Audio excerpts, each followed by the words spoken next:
2015 Challenger is dramatically enhanced from today's car. If you look at today's car, it's actually a 1970 inspired version. The new one is a 1971. Now, to the uninitiated, you might look at that and say, we didn't change that much about the car. But to the true enthusiasts, number one, we didn't want to change the iconic silhouette of the car. We didn't want to change the muscular proportions of the car, but we needed to update it. So we took everything that made it a 70 and we updated it to a 71. So we were very careful on the exterior to make it an evolutionary change, but what you don't see from the outside is everything that we changed on the inside. So underneath the sheet metal is the next leap forward for this car. We literally changed everything on the inside from a clean sheet design. So merging the heritage with the new technology. Tick-tock gauge cluster, which is a very big nod to the heritage, but it surrounds a 7-inch TFT. So blending the old technology with the new technology and having state-of-the-art functionality. So it's got the latest of everything on the interior, but from the outside, it still has the very iconic proportions.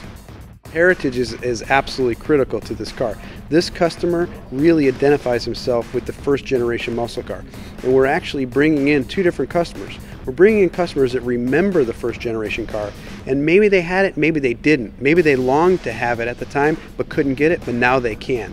They can relive what they didn't have back then. And we're bringing in a brand new customer that was born a little too late and didn't get an opportunity the first time. Now they have that chance.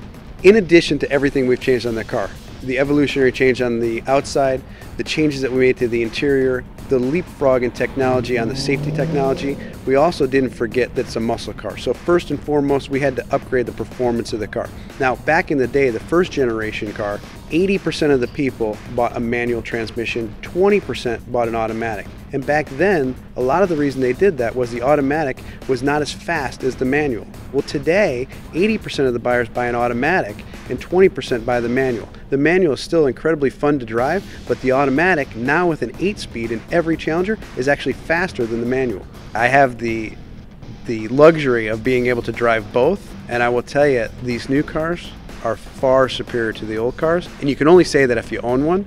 But driving my 71 is like driving a stagecoach compared to these cars.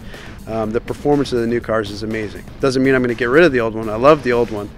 It's something that you can't get. The sensation of an old car is just something you can't duplicate. But from a pure performance standpoint, the new cars absolutely blow the old ones away.